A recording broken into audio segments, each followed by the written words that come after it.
mejorar la conservación de los alimentos frescos. Bueno, en realidad los alimentos frescos son muy perecederos, dado que por su propio metabolismo se van deteriorando, además que son una fuente de energía para microorganismos y otras plagas.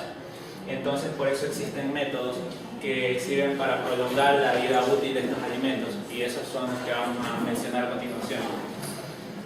Primero tenemos los fungicidas.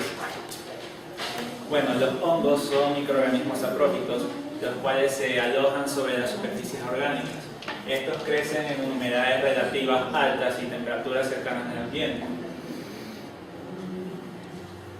Para combatir o erradicar los hongos existen sustancias llamadas fungicidas, que son sustancias químicas, las cuales se encargan de esta tarea.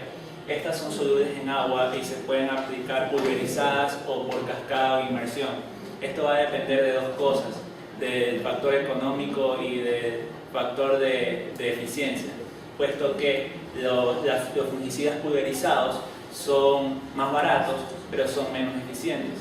En cambio, si se aplican fungicidas por cascada, por inmersión, es más caro porque se necesita mucho volumen, pero en cambio hay una mayor penetración y una mayor eficiencia.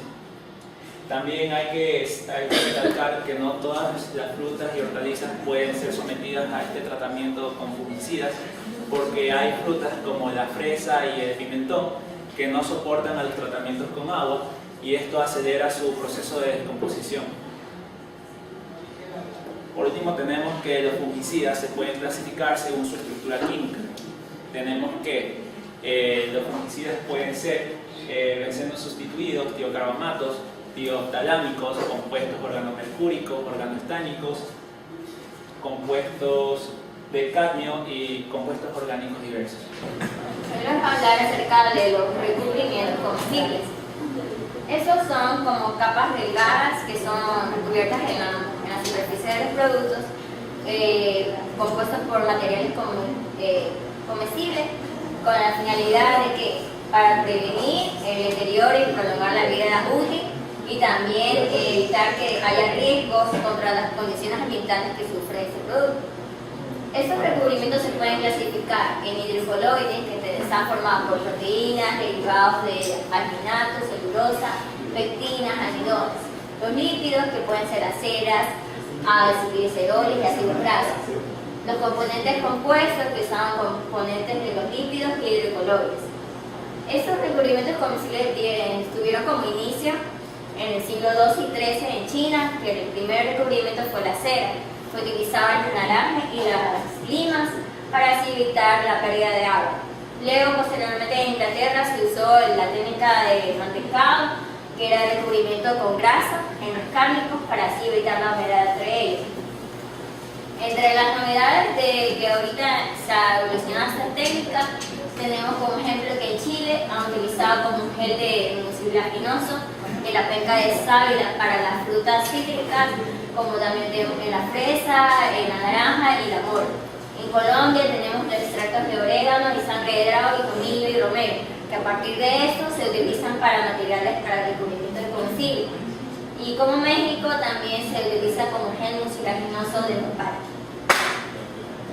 Entre las propiedades funcionales del recubrimiento tenemos que estos evitan la pérdida de peso, la humedad, tenemos también que actúan como barreras durante el proceso de almacenamiento, manipulación, y así evita el deterioro.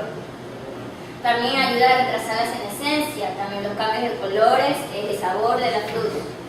Y también ayuda a reducir el crecimiento de los nuevos levaduras, y también permite añadir ingredientes como antioxidantes, antimicrobianos y mejoradores de textura, para así como aditivos y ayudar a conservar y mejorar la calidad del producto. Bueno, aquí les tengo una gráfica que es prácticamente lo que estaba diciendo anterior. La parte de acá es el recubrimiento comestible, ayuda a que no haya una pérdida de humedad. Se pueden añadir aditivos, como les decían, antioxidantes. Tenemos que no penetre tanto la luz ultravioleta y evita que se haya un estrés mecánico en el producto. Sí. Estos recubrimientos se pueden utilizar en los productos como frutas y hortalizas, pescado y carne y queso. Entre las frutas y hortalizas permite que se inhibe la actividad enzimática. También ayuda a que tenga una propiedad antifúngica y antimicrobiana, ayuda a retrasar la senescencia y ayuda a reducir la intensidad respiratoria y así evitando que haya una pérdida de peso. También los cárnicos se utiliza para evitar la humedad, que principalmente evita también que se haya la oxidación de los lípidos y de la bioglobina, y también que haya una pérdida de textura, sabor y color, y también ayuda a que se disminuya la absorción de la grasa, especialmente cuando estos productos se someten a fritura. En cambio, los quesos, la función principal es evitar que sea atacado por los hongos y levadures, y aumenta el tiempo de vida útil. De campos eléctricos pulsados para la conservación de los alimentos. Esta técnica se fundamenta en que aprovecha la capacidad de los alimentos fluidos en ser buenos conductores eléctricos. Asimismo, la alta concentración de iones y la capacidad de transmitir carga eléctrica. Los rangos que se cogen y se aplican en el campo eléctrico varían desde 1 hasta 100 kilovoltios por centímetro. Se aplica un electrodo al alimento y el otro está conectado a tierra. El alimento se lo coloca en una cámara de tratamiento, para la cual cuando el alimento es ingresado se coge y se aplica esta diferencia de potencial, que es bastante alta. Aquí podemos ver un esquema de trabajo más o menos de una maquinaria que aplica campo eléctrico. Se produce, si ves el medio tratar, pasa por aquí más o menos donde recibe la electricidad.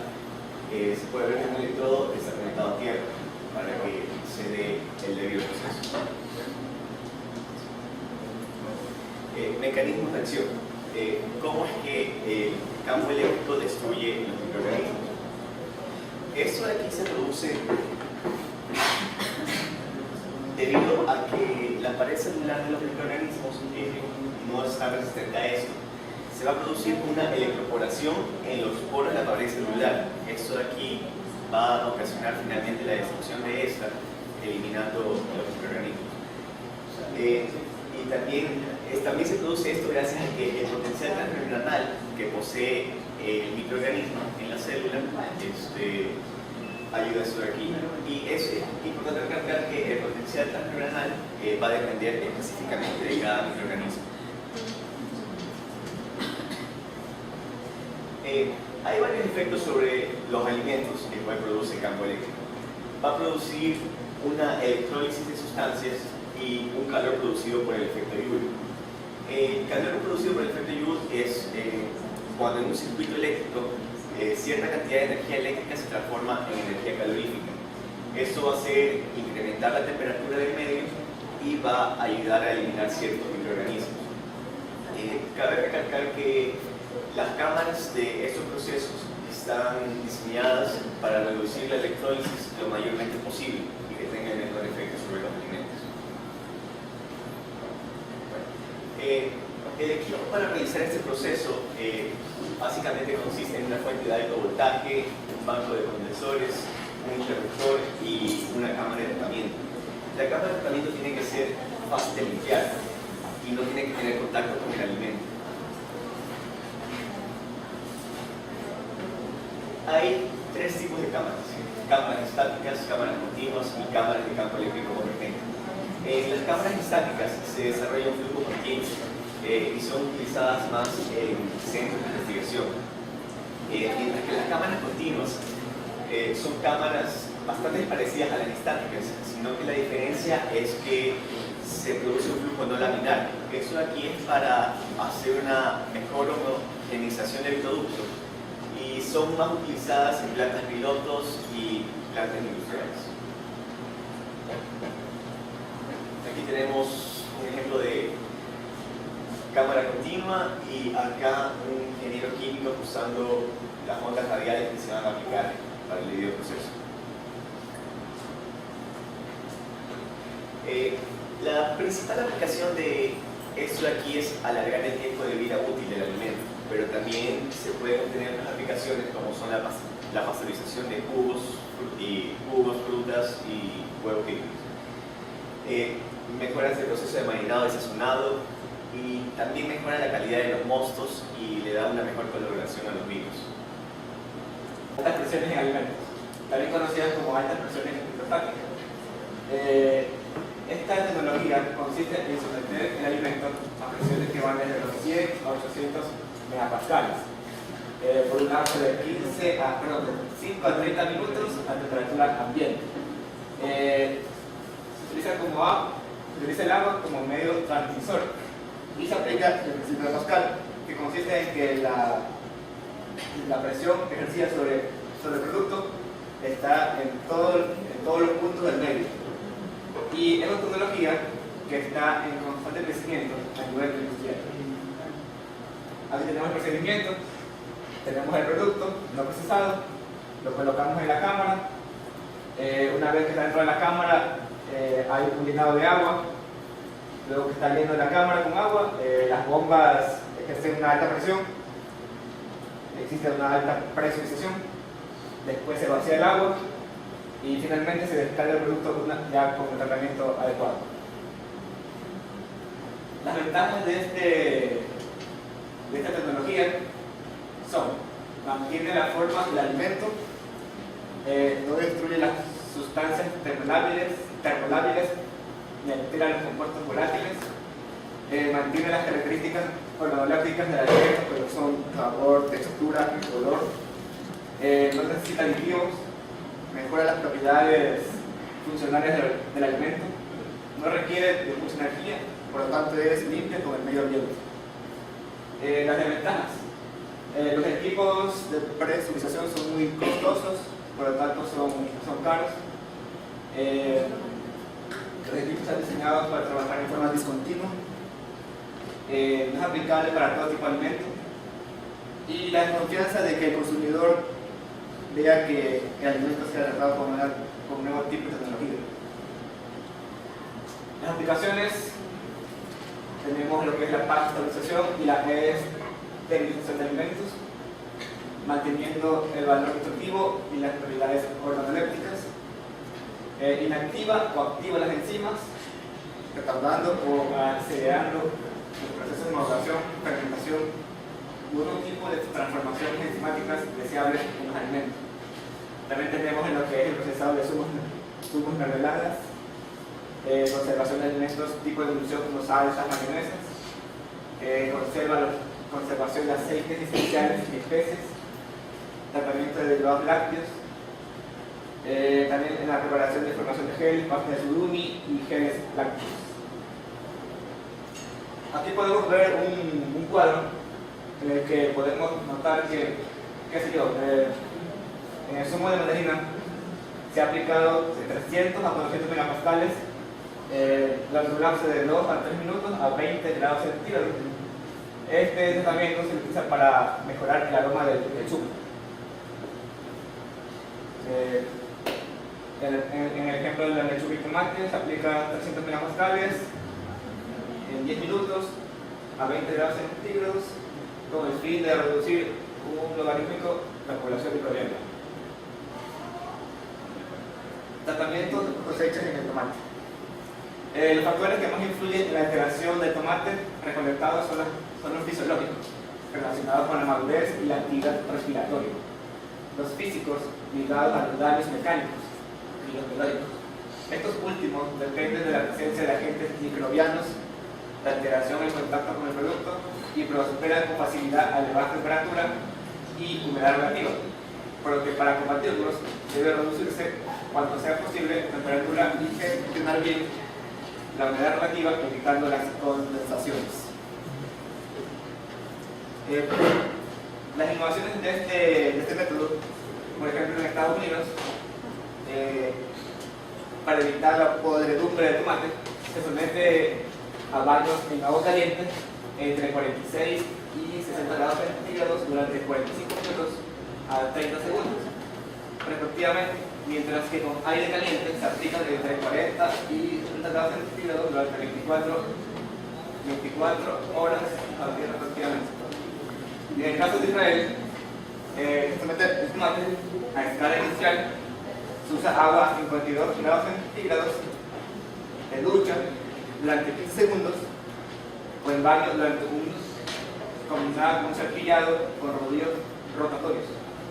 Esto reduce los ataques de Botrytis cinerea, que es un microorganismo, y a la vez inhibe los daños por el frío en tomates pintones almacenados en 15 días entre los 5 a 12 grados centígrados. Y finalmente lo que hace es prolongar la vida comercial del producto. Bueno, mi tema es utilización de sustancias antimicrobianas producidas por bacterias ácido-lácticas para la conservación de la carne. Como sabemos, la composición de la carne fresca tiene cierta composición química y componentes biológicos que van a hacer que produzcan microorganismos que pueden ser patógenos y que pueden ser alterables y deteriorantes, por lo cual va a disminuir la vida útil de la carne, por lo cual se ha innovado con nuevos mecanismos de conservación. En este caso son mecanismos de biopreservación. La biopreservación se refiere a la extensión de la vida útil de los alimentos y el aumento de la seguridad microbiológica usando una microflora natural o controlada y sus productos antibacteriales. La biopreservación, generalmente en lo que es las carnes, se aplica a través de 4 métodos. La primera, que es añadiendo un cultivo puro de bacterias ácido-lácticas viables productoras de bacteriocina. El segundo método es añadiendo bacterias ácido-lácticas mesófilas como una protección contra el abuso de la temperatura. Estas se producen en un medio frío para que puedan ser usadas, para que eviten el cambio de temperatura en las carnes cuando son sometidas a temperaturas altas. El tercer método es añadiendo preparaciones de bacteriocina cruda, en un extracto crudo o un licor fermentado o concentrado. El cuarto método es seleccionando sustancias antagónicas puras o semipuras como las bacteriocinas producidas por bacterias ácido-lácticas. La función de las bacteriocinas función de las bacterias ácido-lácticas y sus metabolismos en la biopreservación.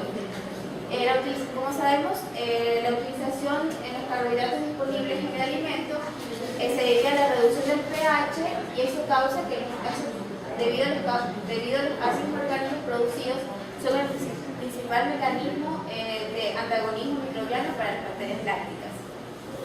Los ácidos orgánicos que se producen en esta fermentación contribuyen al desarrollo de lo que son sabores, aromas y texturas en el alimento, pero también contribuyen a lo que es la estabilidad mediante la inhibición de microorganismos alterantes. ¿Qué son las bacteriocinas? Las bacteriocinas son proteínas o péptidos bactericidas sintetizados en el ribosoma de las bacterias ácido-lácticas.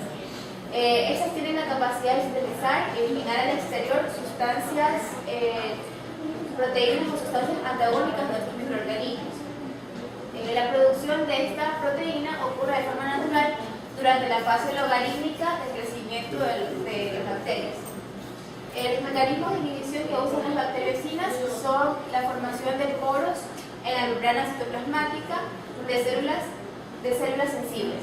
También las bacteriocinas se inactivan al menos por una enzima proteolítica que puede ser la tripsina o la alfa-quinotripsina o la pepsina.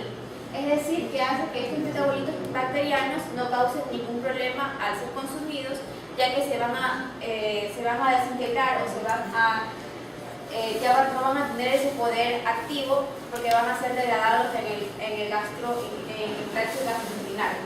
Entonces no pueden ser absorbidas como compuestos activos y no causan ningún riesgo alguno.